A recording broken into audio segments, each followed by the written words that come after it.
everyone, and welcome to today's talk at Google. I'm so excited to have you all here. I'm Crystal, an APMM on the Ads Events team, and today we have a very, very special guest. So let's get started. Hi. Hello, Megan. So one thing that we typically do at Google and at a lot of places actually is introduce ourselves with our name and our pronouns so everyone knows what you identify as. So I'm Crystal. My pronouns are she, her, and hers. Can you go ahead and give an introduction? Yeah, thank you. My name is Moody and Stott, and my pronouns are she and her. Awesome. Okay, let's jump in. So when did you first begin acting? How and why did you get into it? I was about 10 years old, and I became interested in it through a vocal coach who felt like I was a performer as well as a vocalist. But the way I got into it was my vocal coach prepared me in singing, and then he had me do some monologue work and things like that. And then he took us to New York with a bunch of other kids, and he arranged for me to meet several agencies, and it kind of all blossomed from there. Oh, wow, that's really awesome. So would you say that you're focused more kind of on acting, or are you also a budding superstar in terms of the music industry? For me, I love both. I love singing and I love acting, and they're both so different and amazing. But at this time in my life, I think acting is my main priority. But of course, I'm still pursuing singing. It's just two different things at the same time. Right. Well, personally, I'm excited that acting is your first priority because I absolutely love your performance in Little Fires Everywhere. So could you tell us about how you got the opportunity to join that stellar cast? Oh my gosh.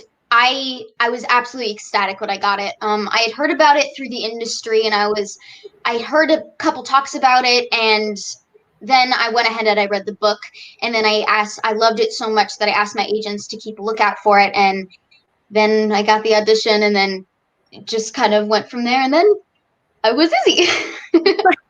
Well, that's awesome. So glad that worked out for you because you played like Izzy. Okay, so I feel like there's a hierarchy of characters, and Izzy always competes with Pearl for the top spot for me personally.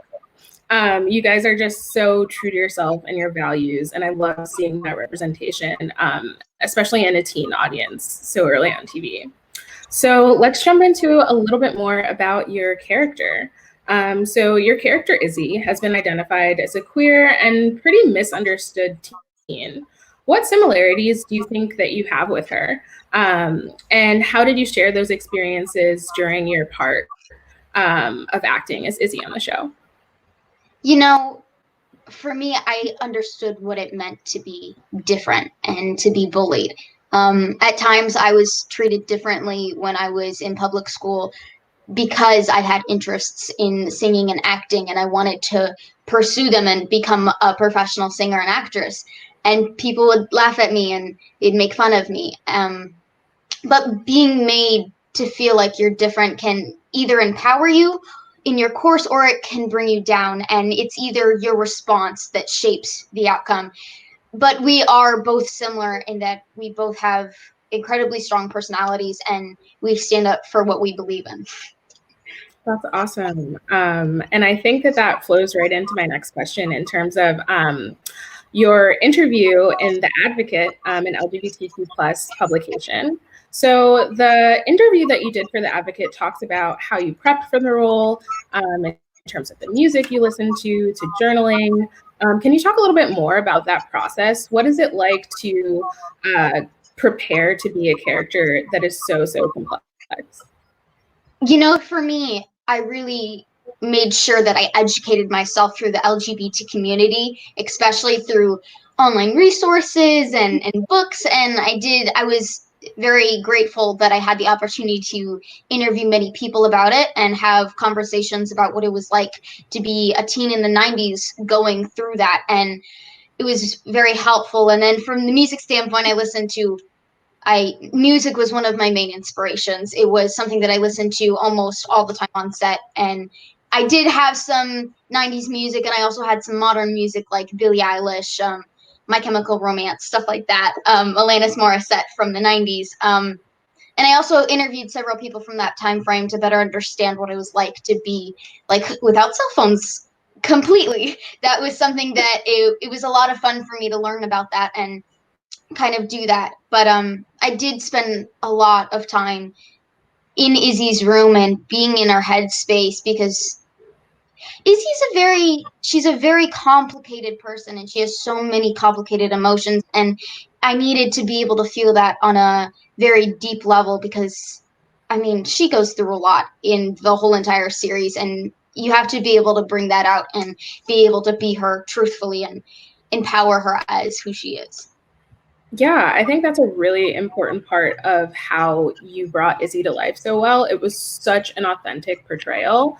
And so you talk about like how you spend some time on set and in her room and really becoming in that mindset. How do you think that spending so much time as a character different than you has changed you really for the better? What do you feel like you've really learned from this? For me, I did learn a lot. Izzy, she's so strong, and she kind of made me more confident. Like the more the series grew, the more confident I became in the acting that I was doing and the performance that I was doing, and making more bold choices. And I think that she kind of put a little bit of more power into my confidence of myself and understanding a little bit more of who I am. And I think I feel like I hope at least that when people watch her and they see her, that she gives them some sort of empowerment and love, because I think that's what she gave me. That's incredibly beautiful. I think I wish that I had been able to see a character like Izzy growing up, because there are so many recollections that I have in my childhood that Izzy had similarly. So I didn't grow up in the 90s. I was born in the 90s, but some similar themes in terms of Izzy's mom, like not being okay with her relationship and kind of being in denial. Pretty much the same thing happened to me and like is quite frankly still happening right now. And so seeing that inspiration in a character much younger than I am and a character who is so strong has been really helpful. So you really brought that to life super, super well. So in terms of, yeah, you're totally welcome. So in terms of preparing for the role and authenticity, did you have a relationship with the writing and editing teams to sort of impact any of those scenes? Because you talked about spending so much time in Izzy's headspace. How do you think that that helped you impact kind of how the story came to fruition?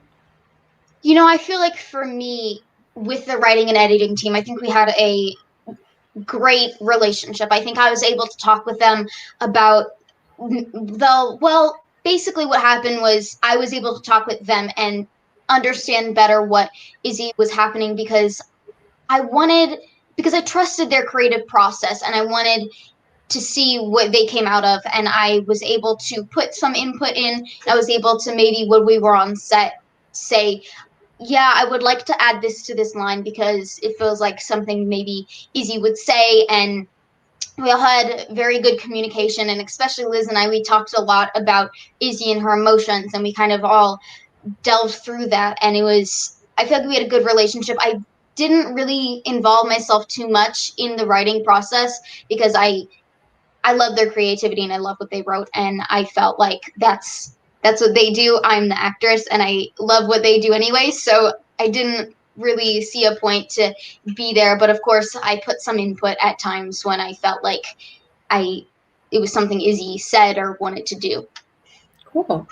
So I'd like to shift a little bit more into Izzy's relationships with some of the characters on the show. So we had just talked a little bit about the relationship between Izzy and her mom.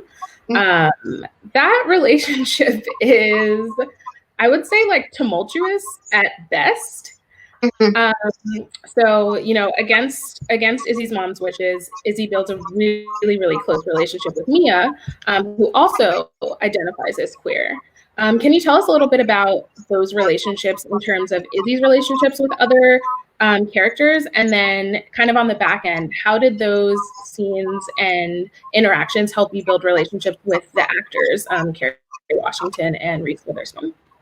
Yeah, for me, I did love the relationship, the father-daughter relationship with Bill, because it is an important relationship because it shows how Izzy feels, and they have a connection, and he seems to understand her outside of everything else and everyone else, and seems to be on her side, but it kind of becomes a reality to Izzy that he's only on her side when it doesn't interfere with what his relationship with Elena is. So I think it's a very strained relationship with Izzy, and once she discovers this about Bill, it kind of ruins everything that they have. But Izzy needs him to play more of a parental role and be more supportive because she doesn't have anybody in her family, and I think that makes her feel even more alone than she already does in her household. Yeah, for sure. Do you think that that's like a large part of the reason why she turned so closely to Mia?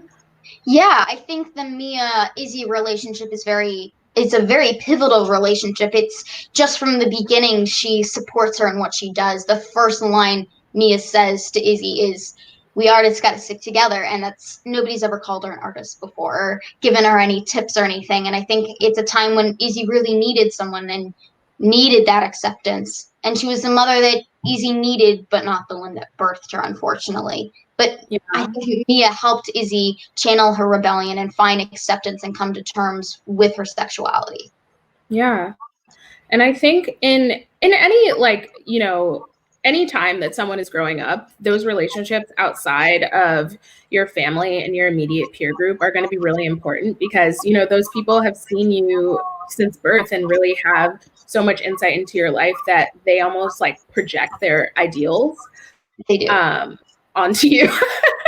Onto you. And so, can you tell me a little bit about any sort of personal relationships that you've had in your life that have really helped you sort of channel your acting abilities or really give you confidence, similar to the way that Mia helped give Izzy confidence?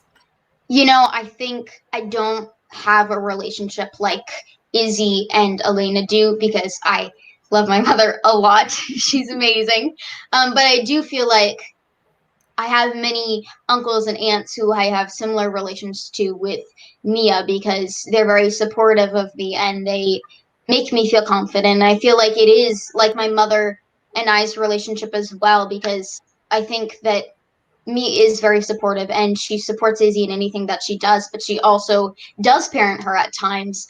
So I think that a lot of my relationships do resemble what it is to me and Izzy, and I think that's something that many people look for, and many people might have those relationships, or some people might have relationships with Izzy and Elena and how that portrays as well. So I think that it's all different, and I think that I do have good relationships with my family. Yeah. Well, that's awesome. Great to hear. We love a healthy upbringing. Uh, so, in terms of that Mia Izzy relationship, in terms of the actors who you got to work with some of like the most world renowned actors in the world, Reese Witherspoon and Kerry Washington. Do you guys have some sort of relationship just as people, and what was it really like being able to work with them?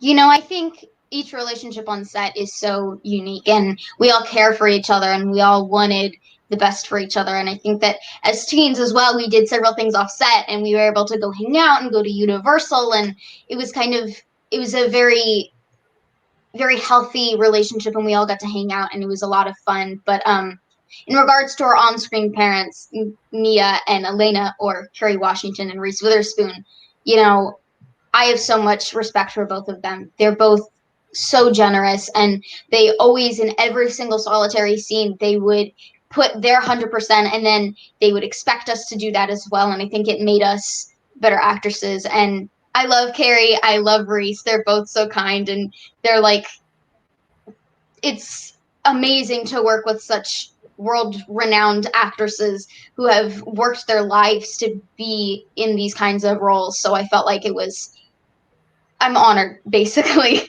But it was a very cohesive environment, and I absolutely love the relationships that we have built on set. Awesome. So I think that ties into my next question. In terms of you growing as an actor, I want to kind of go back to your character, Izzy, who to me is wise beyond her years. I think that there's this like cynicism that comes, well, obviously there's cynicism that comes with being misunderstood and kind of being somewhat disregarded as a child. But to me, that cynicism in Izzy relays itself as wisdom, and she seems so wise to me. And so, one comment that really, really struck me was during the season finale when Moody finds out Pearl and Trip have been seeing each other.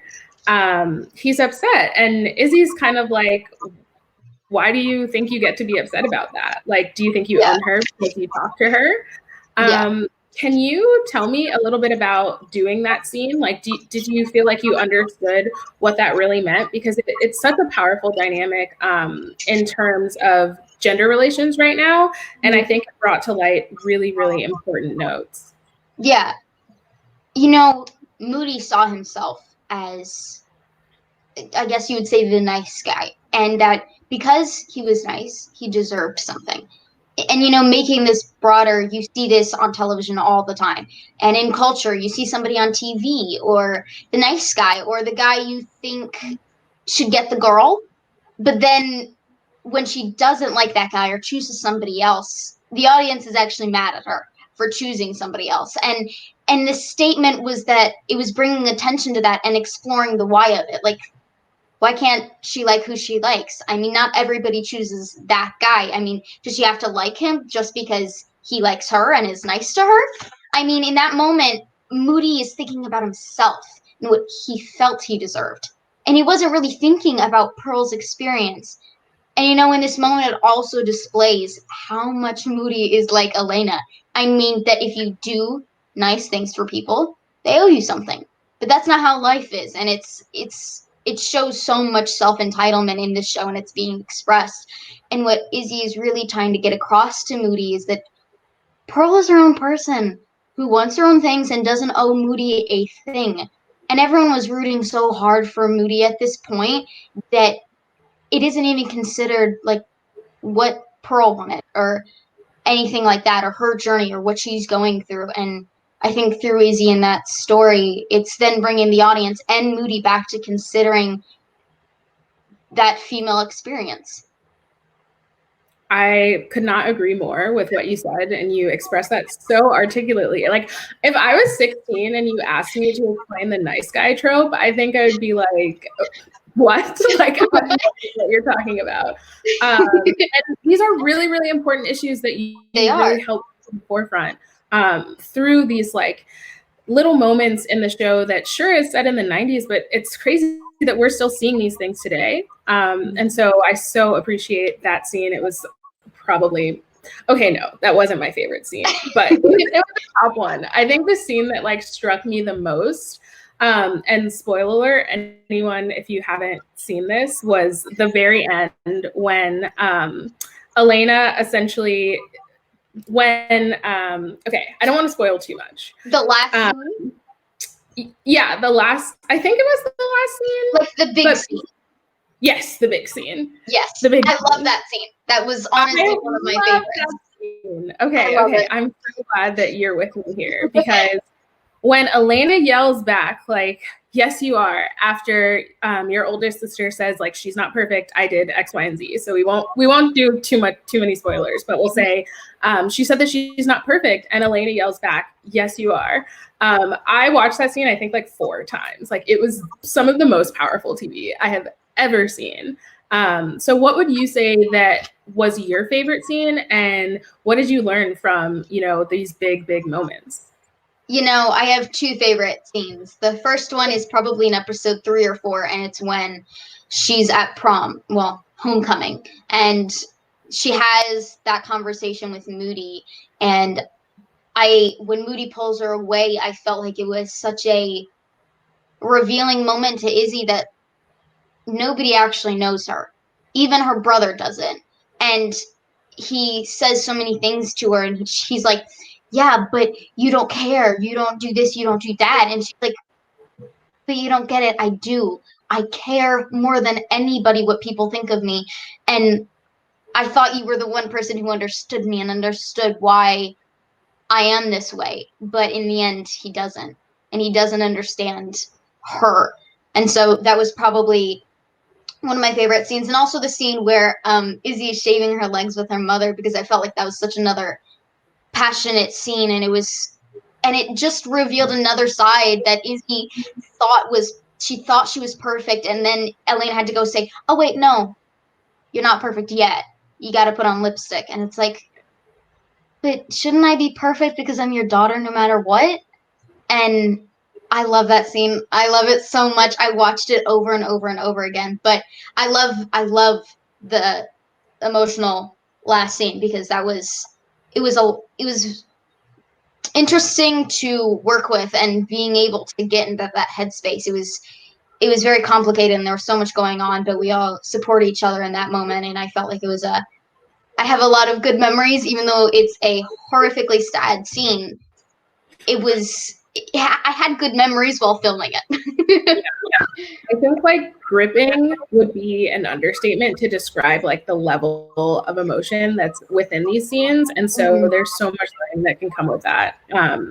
Okay, so I have one last question for our back and forth Q&A, and then we're actually going to open it up to our broader audience so our viewers can watch some questions. So our last question is a bit more of a teaser. I heard, Little Birdie told me that you have a film that will be on Netflix soon. Can you tell us about it? Yes, it is called Yes Day, and it's basically it's going to be on Netflix.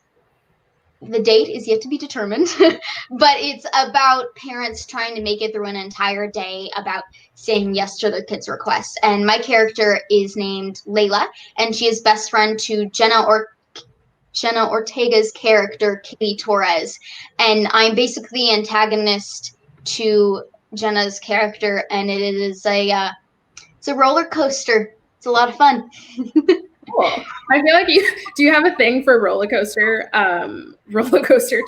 type movies or shows? No, I mean, I say roller coaster a lot because it's just like there's a lot of motions going on, and it's different, and there's different levels in shows, but I do like riding roller coasters.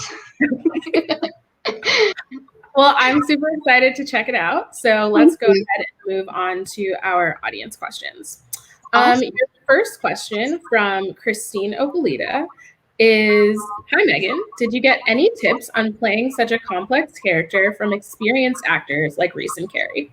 Oh, absolutely. I mean, Reese and Carrie helped us so much. I felt like when I was doing scenes with Carrie, it was very interesting because when I would do something really good on a take, she'd be like, no, pause it, go to her take, switch it around. And it'd be her take, and then she would have it on us. And it was like, she was so generous, and she made it, whenever we were doing our best work, it was about us. And when she was doing her best work, it was about her. And I felt like it was so beautiful, and she helped so much. And then for Reese, of course, she was tremendous, especially in the scenes where we were not in a good relationship with Izzy and her.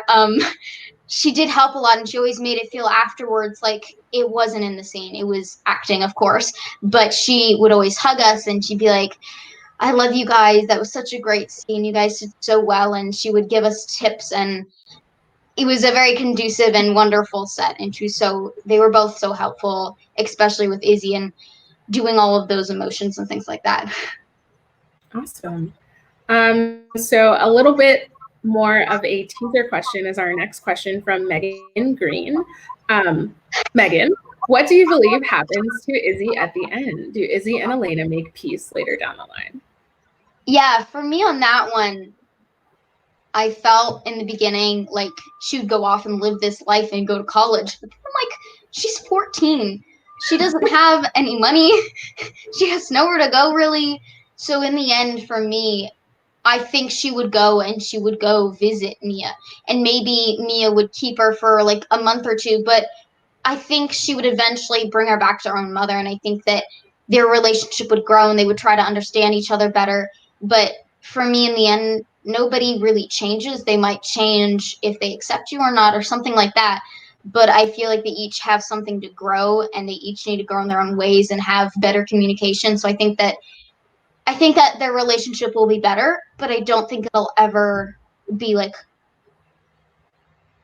a like what people would call a perfect relationship with a mother and a daughter. Yeah, for sure. There are definitely a lot of things said that would probably make that pretty hard. Yeah. Okay, so more of a time question. Keisha Fuller asked, and we had touched on this a bit before, but we could elaborate here. Since the show was set in the 90s, what technology did not exist then that was surprising to you? From caller ID to digital music, a lot has changed since then. For me, the one thing I had to do a scene where we were doing it on Izzy's computer, and I didn't I knew there were computers that were not Apple's and things like that, but it was very interesting for me to like work with an older computer, and then also the pagers. I know that like Jordan and Jade and everybody used them except for Izzy, but I still don't get what they are. Like, I know what they are. They're like a little cubey thing that you put on your hip, but you don't know how to use them. And I don't really know anything about them because I didn't have to use them. But those are probably the main thing because Izzy, I don't think, used a lot of technology in that sense. Makes sense, for sure. Okay, so our next question is from Mary Elizabeth Ullman. Do you have siblings? And how did you and the other teens prepare to play siblings? I do have 3 brothers. So a brother relationship with me is very simple and very easy for me to just slide into because I live with 2 boys. So I knew what it was like to have those relationships with them. For me, I loved each of the teens on set. We were so kind to each other, and for me, it was a lot of fun to have so many teens on set because I've never had teens on set before. So we did a lot of things off of set. We hung out a lot, especially when we would have maybe an hour or 2 in between somebody's scene. I would either go to like Gavin's room and we would always like do Switch or something like that, or I would text everybody and be like, "Hey guys, I'm gonna play some Switch. You guys want to come over?" And then they would come over to my trailer and we would all play Switch and scream and yell, and the people would come in, they'd be like, "What's all the yelling?" It's like, "We're playing Switch. Someone's gonna win." Honestly, it was a lot of fun. That sounds a little bit more fun than my like studying after school. I'm jealous. Maybe I'll go into acting. Okay, probably not. Anyway, our last question for today is from Deanna Friedman. What did you learn from Izzy that had an impact on you as a person today? I think something that had an impact on me was it's such a big thing on Little Fires Everywhere, and I think it's basically injustices. I learned a lot about injustices, especially in the 90s, and of course they're still going on today, but I got to learn a bit more about that time frame and what was going on, and I kind of knew that the bullying was bad at that time, but I didn't really know how bad it was. And so it was a little bit appalling to me that it still happens almost just as bad as then.